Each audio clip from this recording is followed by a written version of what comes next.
And now, in colour, Tim Firth, Tim de Jong, Michael Rutger, and William van Dijk.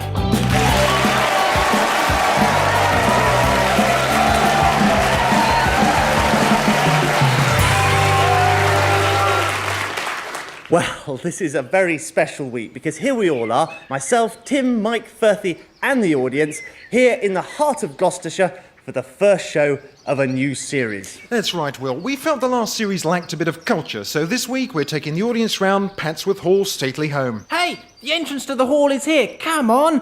£2.70 and we're in. Whoa! I'm bored. Oh, Firthy, we've been here 3 seconds. I want to go to the safari park bit. Stately homes are for mums and dads and swats. You really are a cultural vacuum, aren't you, Firthy? It's not surprising they're coming from Warrington. Tell me, Firthy, is it true that the wall calendar of interesting places to see in Warrington stops at March? Listen, you lay off Warrington, all right? There's stately homes in Warrington. Well, the only stately homes in Warrington are built by Barretts. Fed up with Berkshire? Why not move your country estate to Warrington? Call Eileen Bilton on the Landed Gentry Relocation Hotline. Right, I've organised a game. The first one to touch all 764 walls wins. I bought a guidebook to help us. The bloke said it was all handwritten on a train. Look. Tim, it's not handwritten. It's in Arabic. Oh, it was only £6. Come on, Firthy, let's go and change it at the souvenir Oh, shop. souvenir shop, now that's more like it. Right. Look at all these. Patsworth Hall souvenir key rings, 20p. Rubbers, 15p. Notebooks. Hold on. These have all got pictures of a pop group on them. Yeah, bit of a cock-up at the supplier, actually, yeah. We ordered 25,000 separate items with a motif of the stately home and flower beds, and they sent us everything with a picture of Kool and the gang. That's a bit duff. Isn't there any Patsworth Hall stuff at all? Well, I've got a Patsworth Hall souvenir piece of paper, handcrafted by me at this very desk with a biro. Right. Or a Patsworth Hall souvenir lunch. Really? What's that? That's my lunch with the souvenir piece of paper sort of prodded into it. Yeah, OK, well, thanks. Never mind. But there is actually a Patsworth Hall souvenir record. Oh, now that does sound good. What, you mean like by composers who've stayed here over the centuries? Yeah. Right. Oh, no, sorry. It's by Kool and the gang, actually. And now in colour, a monastery, England, 1645.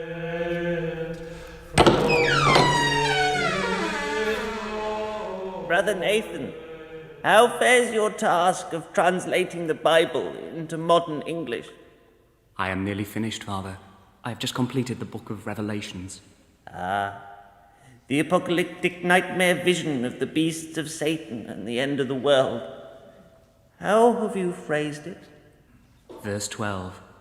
And I had a dream, and I saw the devil, and he said, "Ooh." Look at all these monsters I've got. Look at that one over there with all the teeth. Yeah, it's not quite the... Verse 13. Ooh. Nah, eek. Verse 14. Grrr, woo, ah. No. At the end, it goes, grrr, woo, nash. And then I woke up from my nightmare. That's the last time I have cheese last thing at night. I thought that in with a joke, you know, kind of like... When we commissioned... That's not the best bit. Watch this, Father. Just turn over the page.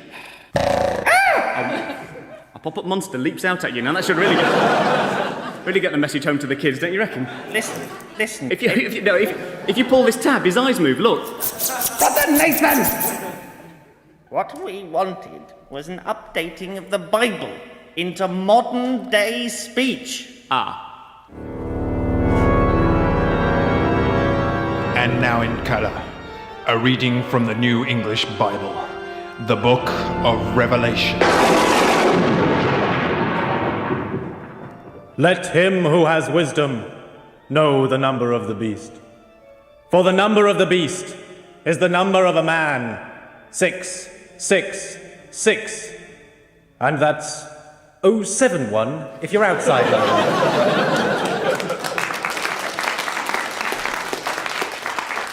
And now in colour, the first song ever specifically written to be played over supermarket tannoys.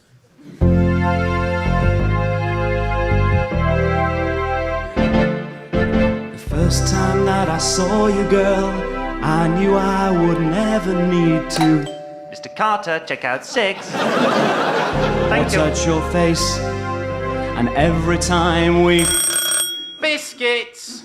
my love, I knew I would Biscuits! to say to you, and I have to say it now, girl. I have to tell you, I feel Sprouts! 24 New English Sprouts! so deep inside of me, and I feel. Have you seen the poultry section at your local quick save store? Frozen chicken, $1.99 a pound. We must be quackers. Walk away with a few extra legs at your local quick save. And I mean that from the bottom of my heart.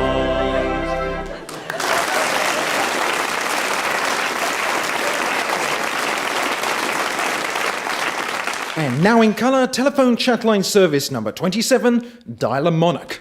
Let's see. 0898 654 081. Hello, and what do you do? Oh, how interesting.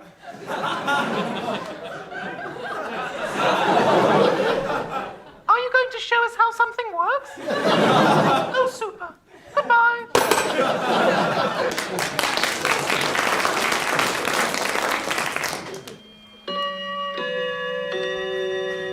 Right, now, if you'd like to move along here, this is the trophy room of Patsworth Hall, where Lord Giles stores trophies of 4 generations of the Patsworth family. Hey, over here, look. These in this cabinet. Let's see.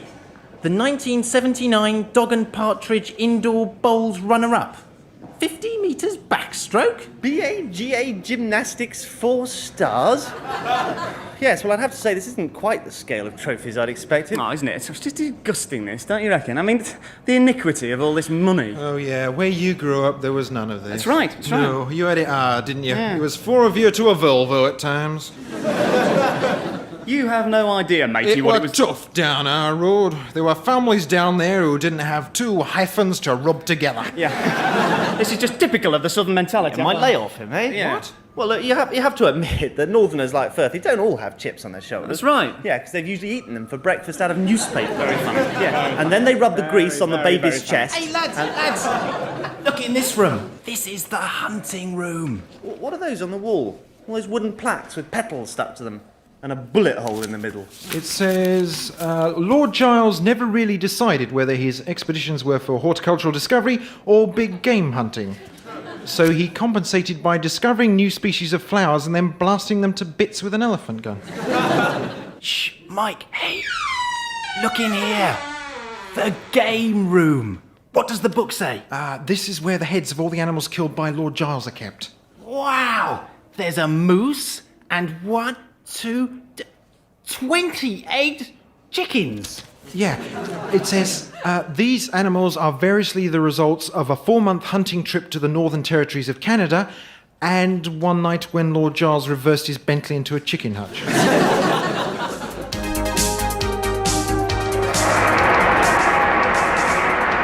And the latest news from the tennis here at the Stella Artois tournament is that the young Briton is in big trouble against Lacan.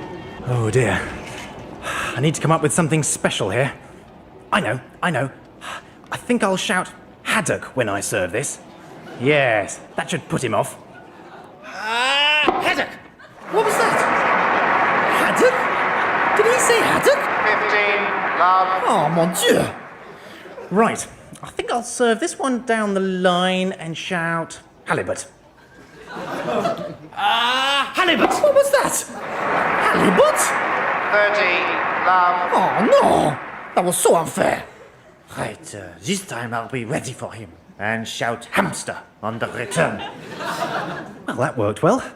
I think I'll shout halibut again this time. Halibut! Hamster! Halibut! Hamster! Halibut! Have you seen Back to the Future? Yes? Out. Oh, damn.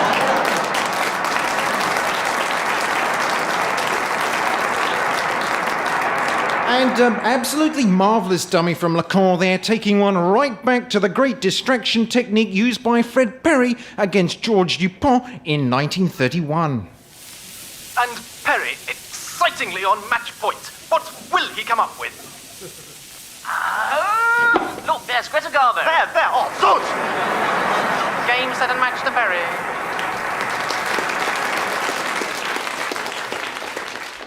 Mais vous êtes animal nocturnal et stupide.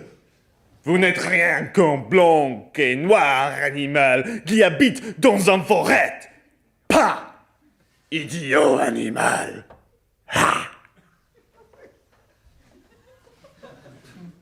That was international badger baiting.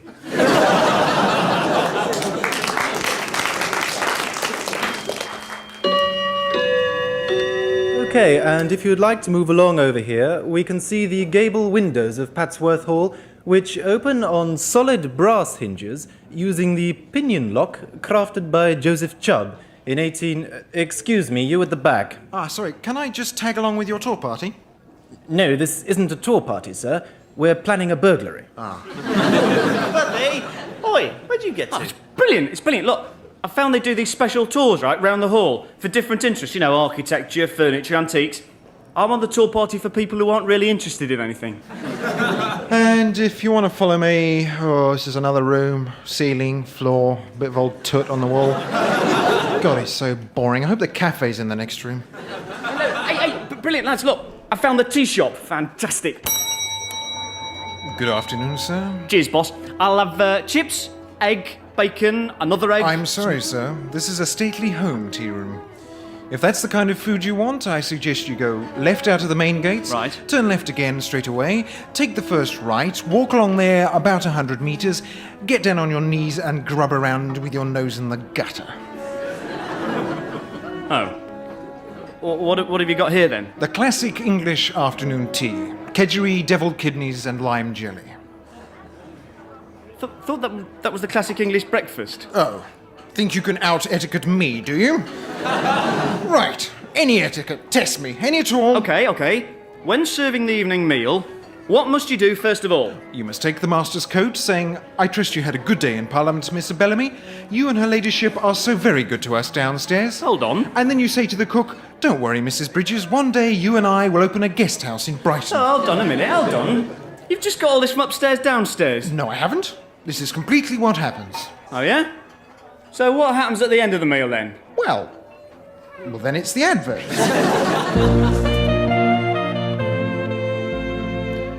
We've been making some changes here at Ackley Card. From now on, your credit card will be a nicer colour. It'll have a much improved little hologram in the corner. And if you don't manage to pay the minimum amount, we won't be sending you any nasty letters. We'll be taking a hostage. Ackley Card. Your money or their life.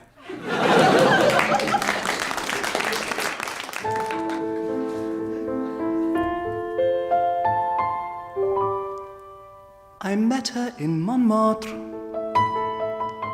Her breath was like the spring, the warmth of 20 summers blue, through hair as gold as burnished rings or straw in the Dordogne. I walked to where she sat. I smiled and she smiled too. And suddenly I realized I only knew my Longman's audiovisual French from school. And though I longed to say you look divine, I could only say, let's buy some pears. And she looked a little puzzled, but I pointed to the park, and she seemed to understand.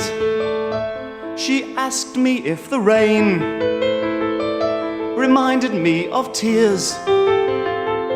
I brushed the hair from off her cheek and whispered, where is Marie France? She is in the garden.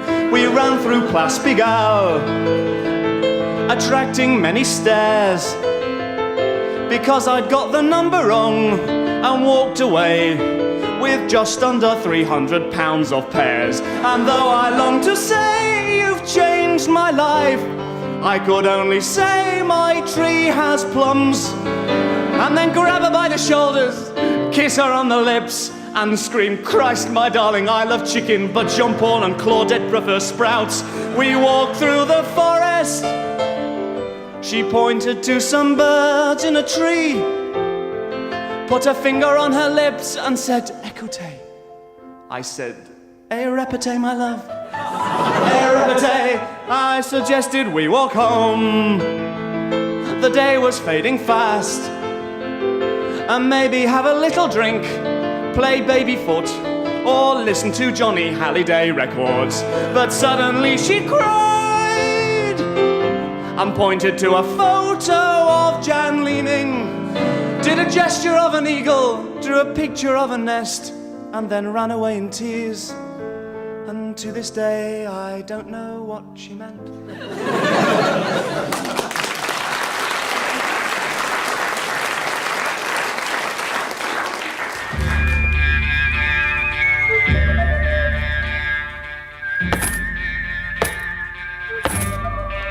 Leave the gun on the floor.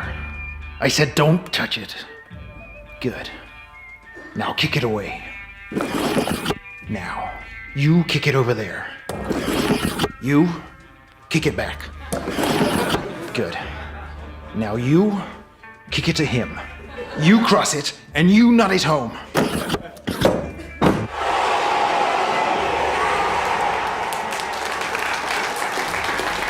That was an extract from the 70s Western, The Peter Osgood, The Bad and the Ugly.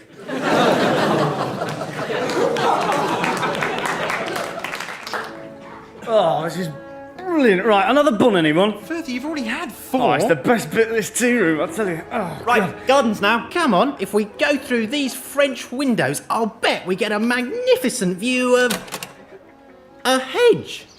Oh, is that right? If you're wanting to go around the gardens, sirs, I'll have to come with you.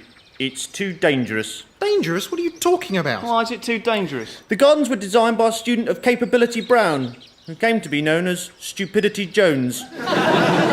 Notice the 20-foot-high hedges carefully planted outside each set of French windows, and the quirky way in which the only exits open directly onto the boating lake. You all right, mate?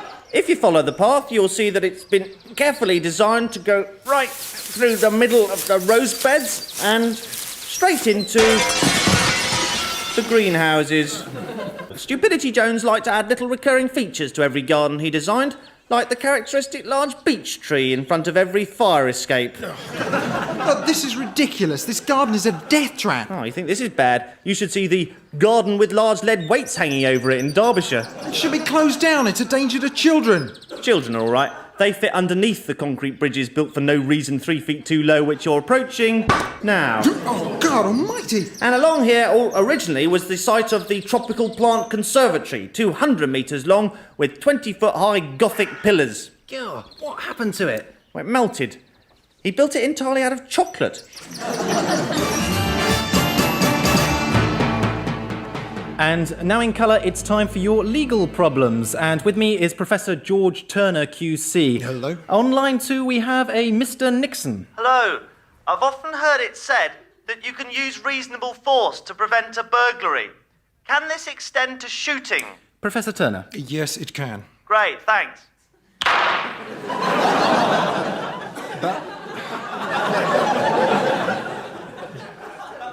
But it depends on your reasonable perception of the risk. You couldn't shoot if you weren't in any immediate personal danger. Ah. Damn. What if I just winged him, say? It still depends on the circumstances, really. Great. Now we've got a Mr. Waite, also on line 2, I see. Hello. I walked into this house, right, just to point out that the door was left open, and I got shot. Can I sue for personal injury? Well, in principle... Sorry to cut you off, Professor, but we've got a Mr. Ferris on line 2, actually. Hello, I heard this gunshot, right, and I suffered shock. So I can no longer work as a brain surgeon. Can I recover loss of earnings, even if I very recently lost all my wage slips, and indeed all evidence that I ever was a brain surgeon? Which I definitely was, honest. Move over, Sonny. I'm a policeman who is off duty and phoning in about my ability to make a citizen's arrest following a shooting incident. Yes, which... what do you think, Professor? I think we should try another line. Line 4 then, and someone called Ernest Saunders. Yes. Hello. My friend, right? My friend got convicted of an enormous share fraud. What are my chances of getting parole, and how long will it take me? Says my friend. And now in colour, the psychology of hairdressing. What you say to the hairdresser. I'd like about an inch off the back, not too much off the fringe, and could you lay it around the ears, please? What the hairdresser hears. Oh, do what you want. Take some shears to it.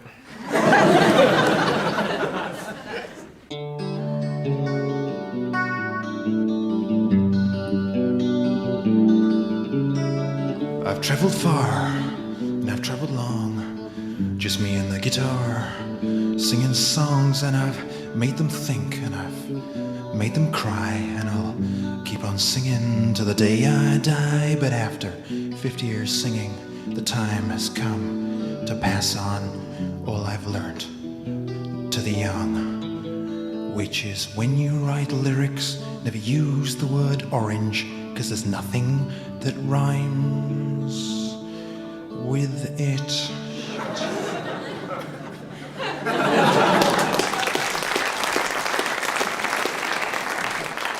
Welcome to the Patsworth Hall Safari Park. Please keep moving at all times. Keep your windows rolled up. And please don't run up to the lions and poke them repeatedly in the face with small twigs. Thank you. Animal feed! Feed the animals! Animal feed! Yeah, can I have some? Animal feed! How much is it? 40p. All right, there you are. Right, and there's your dead goat's carcass. What? And that's for the lions, and here's a drenched 4-month-old antelope head for the crocodile. Not in my car, please. Brilliant. Off we go. Look, there's one. Wow, it's a rabbit.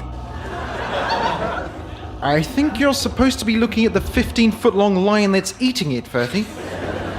Tell you what, as we drive, shall I put a tape on? Yeah, okay. What's that? Oh, I bought it off the bloke who sold me the guidebook. It's called Aggression Cause of Dangerous Wild Animals. It was only £6. Yeah, well, can we turn it off, please? The next track is one rhinoceros breaking it to another that he has been seeing his wife and has also eaten some of his children. Yes, well, in view of the fact we are approaching a large rhinoceros right now. Did you remember? I remember going on school trips around here, you know, and it was brilliant. This monkey used to climb on the coach roof and, like, show his bottom. It was brilliant. Hold on. Over there. Hold on. That's him. That's the monkey. Don't be stupid, Firthy. It is. Look there. Yeah. He's pointing you out to his mates. No, it is. No, that's the one. Yeah, he's indicating him. He's the one who showed me his bottom. Oh, Firthy, you It was didn't. just a laugh, and he'd done it to me. What's this? What's this bit here? There don't seem to be any animals around here at all. Oh no, look, that's why. Look over there, on that bank. It's brilliant being a crocodile, isn't it? Yeah. How are the kids? Ate 'em. How's the wife? Ate her. Ate everything. You know what amazes me, right? The way everyone thinks we're horrible, except those little birds who fly in our mouths and clean our teeth for us. Oh. Is that what they were doing? Yeah. Oh, I ate them. I thought they were free samples or something. Still, eh?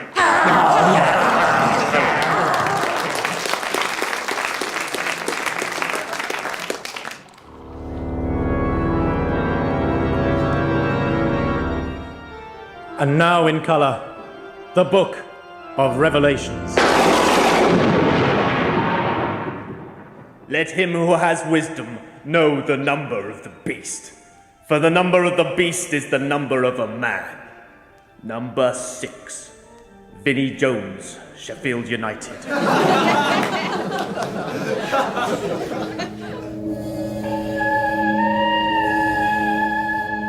O Sphinx, I have come to answer thy riddle and to claim my reward.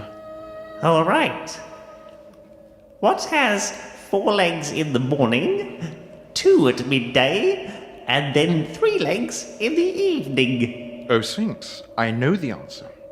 It is man who, as a baby in the morning of his days, crawls on all fours, at midday, as a man, walks, and then, in the evening of his life, is forced to use a stick.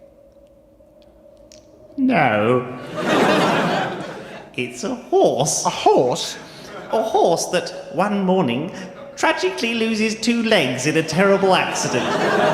And then, in a historic transplant operation... Hold on!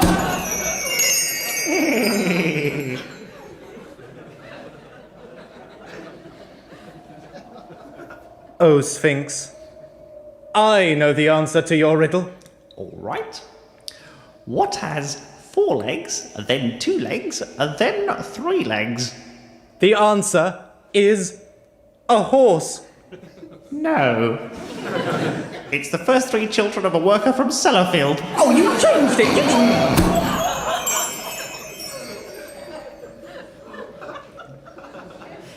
Or Sphinx, what is your riddle? What has 4 legs in the morning, 2 at midday, and 3 in the evening? Me, it's a Kentucky Fried Chicken. Well, that'll do for me. Thanks very much.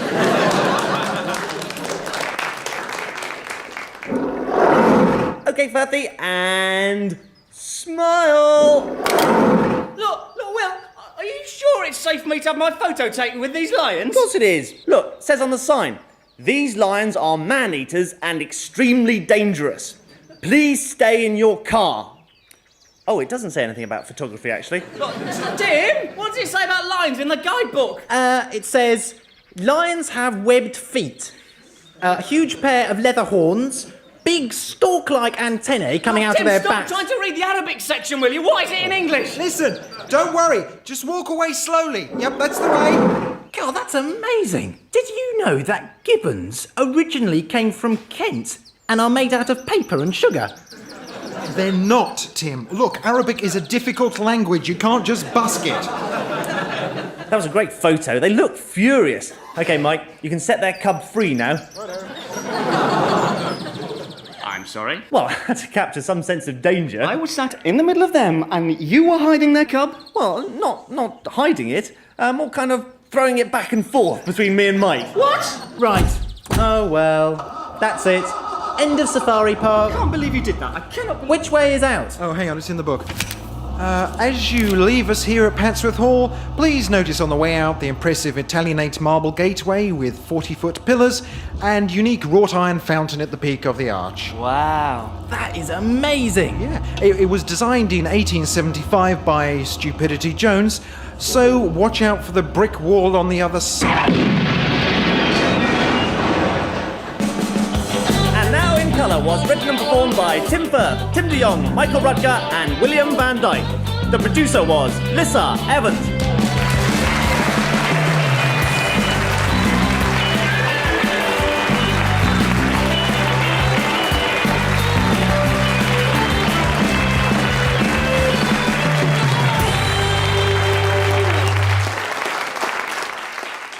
And Now in Colour returns at the same time next week when the team try some charity fundraising with the emphasis on fun, I expect, because it's a comedy programme.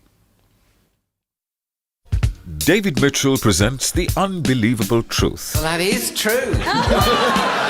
The Radio 4 panel game that requires eloquence. Potsdamer Pargile or meat logs on slurry. And now, in colour, Tim Firth, Tim de Jong, Michael Rutger and William Van Dyke.